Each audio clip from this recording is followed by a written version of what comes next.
Hey y'all, and welcome to the video. For this one, it's going to be 5.9 Cummins basic maintenance. This is actually a remake of a video that I made somewhere around 2017, hoping to have better quality camera, better quality camera angles, and audio in this video. And as an added bonus, we'll be doing the fuel filter change as well. In fact, I think we'll start there. And so let's get into it. Supplies for the job. So we have our fuel filter here. This is the one that I like to use. There's your part number for it. I have an oil filter here as well. And I have 3 gallons of oil. I'm running a 1540, but you can run a 5W40 in these trucks as well. Then you've got a 3/8 drive with a 3/8 extension to remove your oil plug with. Some gloves for your hands. This is a 1/2-inch heater hose, just 4 feet worth that I had them cut for me at AutoZone. I attached this to the bottom of the fuel filter canister drain so that I can direct the fuel in the canister into a bucket. And then I have a clean funnel for new oil. I have some gear oil here because I like to lubricate the O-ring for the fuel filter with a little bit of gear oil. It helps it seat better. And then we have our drain pan for our used oil. We have a bucket for our diesel fuel that comes out of the canister, fuel filter canister. And we have some empty oil jugs to put our old oil in so we can take it to the recycling place. Okay, so we're under the engine bay on the driver's side of the engine, and right here you see this cylinder. And that is our fuel filter cap. And inside of there is our fuel filter. And down here, see if I can zoom in on it, there's a little tab that you need to turn to drain the fuel. It's right in between these two lines. There it is. So that'll be turned, counterclockwise to start draining. And on the bottom of it, you can attach the heater hose. So it's going to be really hard to show the heater hose being attached. It's kind of hidden down there, but I kind of do it just based on feel alone.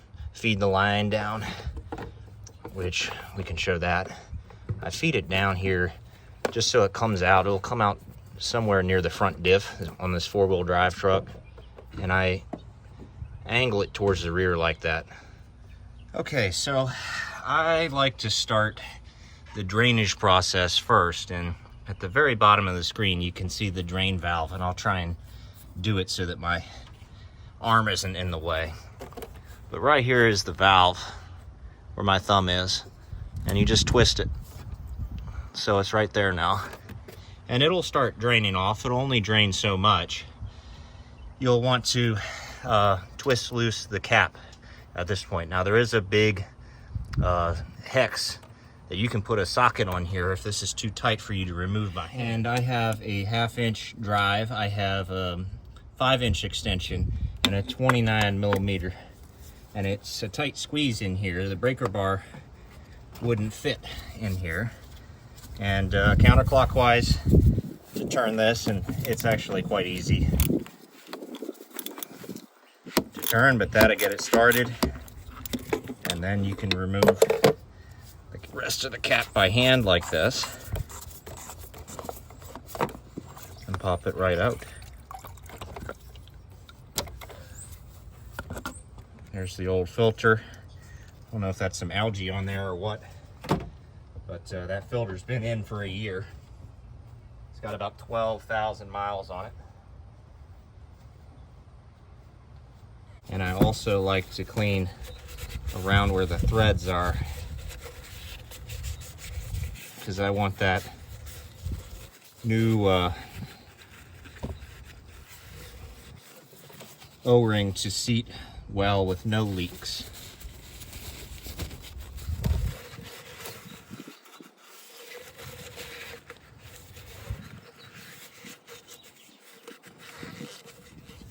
All right, so here is our setup here, and there's little tabs inside the lid that hold this down, and this just pulls out.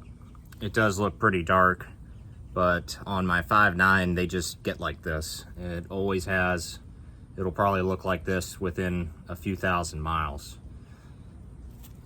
And then on the lid there is an O-ring that goes around, and a flathead screwdriver would help get this off, but this is removable by hand. And then I want to make sure that there is no dirt on the threads around the outside and no dirt inside where your new filter goes. Okay. Then you get out your new supplies. So here's the new one, but the first thing I'm going to do is apply the new O-ring. And we have our gear oil, and how I do this is nothing crazy, but I'll take a bead. It's a little more than a bead, but we'll go around the outside of this just to give it a little bit of lubricity.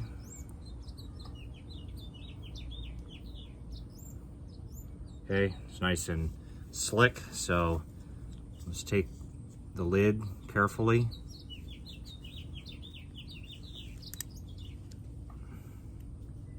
and apply the O-ring, and then we will apply the filter. So you're not going to be able to install it if you don't put this end facing down with the hole in it. There's your filter. Okay, to reinstall the filter, you just got to mind these lines that are around. It's still kind of loose, but that should be enough, but we'll check for leaks. And then, very important, the tab at the bottom needs to be turned back closed like that. Okay, now that we have the canister back together, we need to refill it with diesel. So if you come in and you put the key and you turn it to the on position, fuel pump runs for a couple seconds. You could keep repeating this, but if you bump the key like this, come over here, you'll be able to hear the fuel pump running. And you might have to do this twice, but fuel pump keeps running. It's filling that canister up so you can start the truck again. All right, this is an optional step, but you can remove the wheel well to gain access to the oil filter from the side. And if the filter's on tight, you can take a little wrench like this and tighten it down.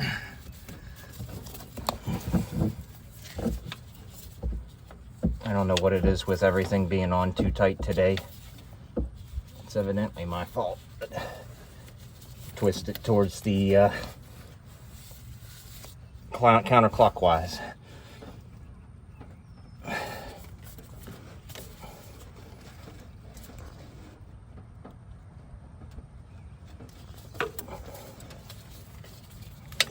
I think that's probably loose enough to take off. Now we'll see if we can get it by hand. Might just be a bit greasy, that's probably the issue. But there we go.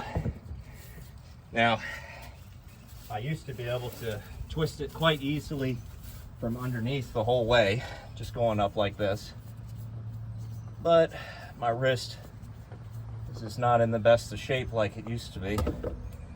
And there's your oil filter out.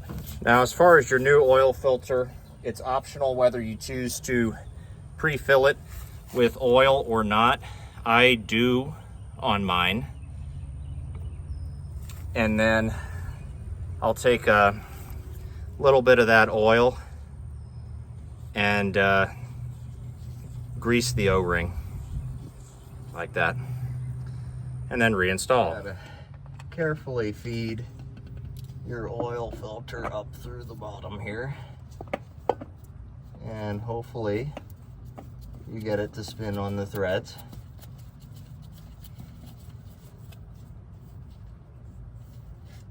Get it hand tight. That's not tight enough, but that's as good as I'm going to do from underneath. I'm going to take this glove off so I don't get oil all over it. And you just tighten it a little bit tighter. There you go. Okay, here we are underneath the truck. It's time to drain the oil out of the oil pan. So we've got our 3/8 ratchet. Need to loosen. That was on pretty good. It shouldn't be on too tight. I think the last time I did all these services, I got a little bit crazy with the tightness. I think I was a little bit paranoid because I had a couple times where I had fuel filter leaks, and one time where my oil filter seemed a little bit loose when I changed the oil the next time. So, but here we go. This will drain out pretty quickly, and you can pop the oil cap off up top to facilitate this drainage. Give it a few minutes to drain. You might like to do this prior to the filter change so it has more time to drain, but that's up to you. Okay, after this has been draining for a while, I like to take a napkin and clean up around the oil plug and clean up around the bottom of the engine oil pan. There's just a few drops still making their way.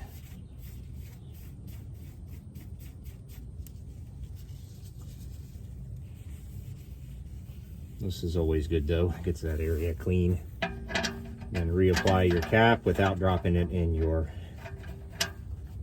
waste oil.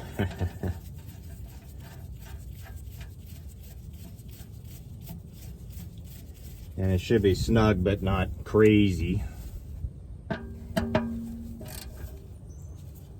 That's it. Finally, you just want to refill with fresh oil, 3 gallons to the top of the engine like this, and you are done. Before we wrap up here today, another good basic maintenance item to do while we're out here doing these other things is to grease up the front suspension components, like the upper ball joint with the grease gun. You can put a few pumps of grease in there. Here's a little bit closer look. We'll do the outer tie rod end here.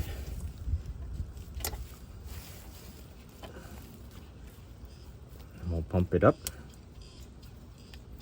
See a little grease come out of it, and we are good. There you go. Our lower ball joint's right here. When I installed these, I didn't face the grease zerks the right way. Well, probably doesn't really matter, but they're facing into the wind. There we go. Very good. There we go. All right, the time has come to fire it up and check for leaks, both fuel and oil leaks. It's gonna bump the starter again. Let it run a few seconds and fire it up. There we go.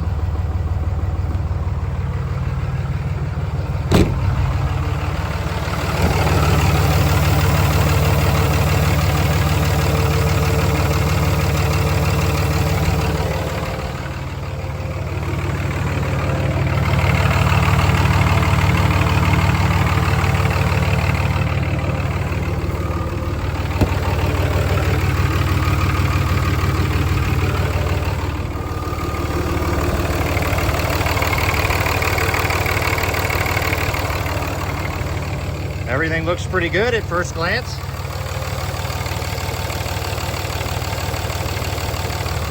I think we're safe to do a test drive, and for my test drive, I'm going to take all those jugs. I've got 4 gallons worth of motor oil there. We'll drop it off at AutoZone.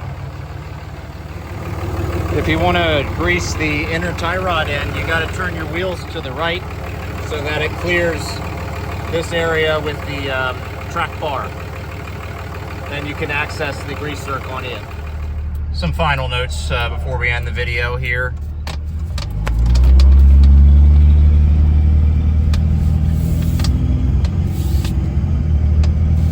check the oil level on the dipstick to be sure that it's full. And for those who are curious, I had 10,500 miles on that oil that I just took out of the engine. We burned 2 quarts of oil in that time on this truck. Not too bad, I wouldn't say. But that should be it for today. Y'all have a good one. I'll see you next time.